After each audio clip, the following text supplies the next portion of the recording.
There are lots of games out there, some good, some bad, some really bad, some really good. There are also a lot of games you can tell were made with the same engine. The worst part about all of this is most of them cost money, and that's bad because apparently video games can be mass-produced infinitely, with little to no effort. All joking aside, I'd like to talk about games that are free. Specifically, visual novels. The stuff I have on the list this time around for the most part doesn't reach the same level of quality as some of the games I've mentioned in the past, but I still feel like they're worth checking out. Oh, and before I start, here's a list of visual novels I've covered before, so you won't be telling me I've missed stuff that I've already talked about.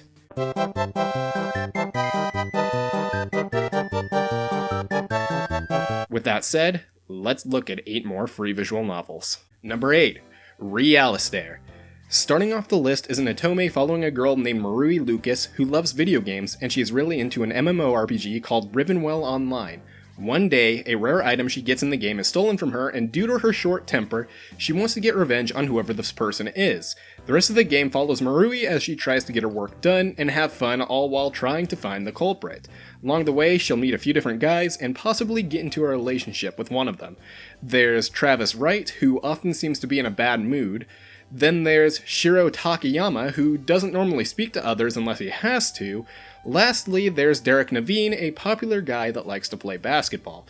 As she gets to know these guys, she'll learn more about some of the other players in her favorite game and eventually discover who's responsible for stealing her item. Number 7. Home for the Heart. When her parents lose their job, Celine, or whatever you decide to name her, she loses her scholarship since she failed to keep up her grades. Worst of all, she got kicked out of the dormitory because she could no longer pay rent. Since she has nowhere to go, she turns to her best friend Lyle for help. Lyle refers her to a family friend that will allow her to stay in their house. 2 other people are already living there, cousins Joshua and Felipe, who are constantly fighting. Celine will have to put up with their arguments over the littlest things, unless she can somehow get them to make up. I don't really know how to describe it better, but that's basically just the whole point of that visual novel. Number 6. Those Without Names. 8 has forgotten her real name. Not only that, but she's trapped in an unfamiliar place with several others that also don't remember their names. Fortunately for her, she's able to find her brother, however, none of them can remember each other's names. While 8 thinks they're in a dream, her brother has a different idea of what's going on. Together, they have to put together their scattered memories in order to awaken. As their past is put together, you learn about what issues they've dealt with in their lives. And that's probably the best way I could put it without spoiling anything. Number 5. Orange Couch. This is a visual novel about 2 people named Sota and Yumi, and they have been friends since they were in preschool. Neither of them have the courage to become more than friends, and eventually a little incident happens that makes their lives feel a little more awkward. It isn't much later when uninvited feelings begin to show up. What makes this visual novel different is that you can play from 2 different perspectives, as a guy going for a girl or a girl going for one of 2 guys.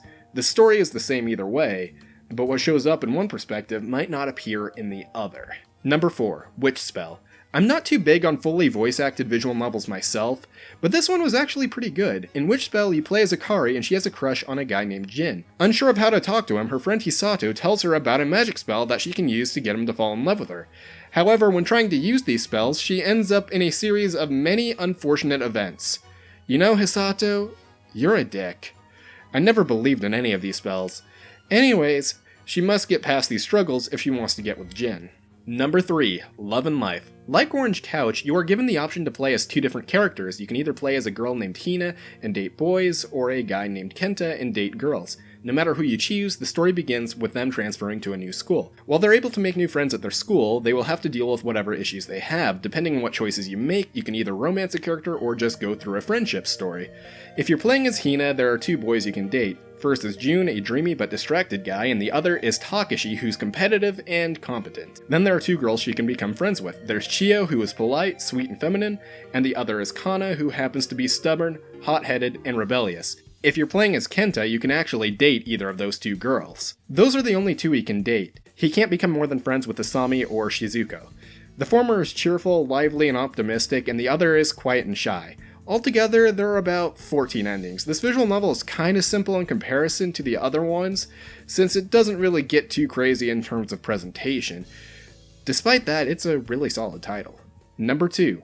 Blight Dream. This free visual novel is a bit different from the others I mentioned in the past, as it has 3D movement sections similar to the ones in Hotel Dusk, which have you looking around and picking up items. The game is about a girl named Michiru Orihara, who was in a traumatic accident that led to her having amnesia.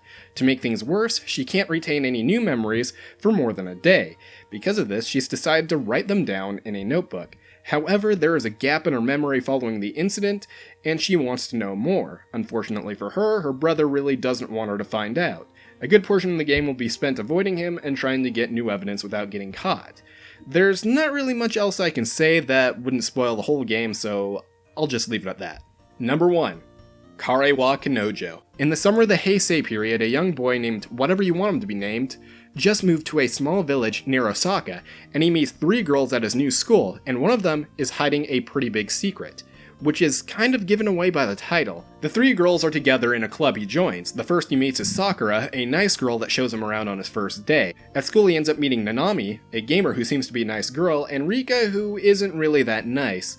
As the main character gets to know them, he'll find out more about them and what they have to go through, including the big secret that Sakura is hiding. He'll have to help his new friends before and after he chooses one of them to start dating. And there you have it, 8 more free visual novels that I enjoyed quite a bit. If a visual novel that you liked wasn't on this list, please, before you comment saying I should have included one, watch my previous 2 videos to see if I actually mentioned it before. Now, if you'll excuse me, I'm going to go read some more visual novels so I have an excuse to never open a book again.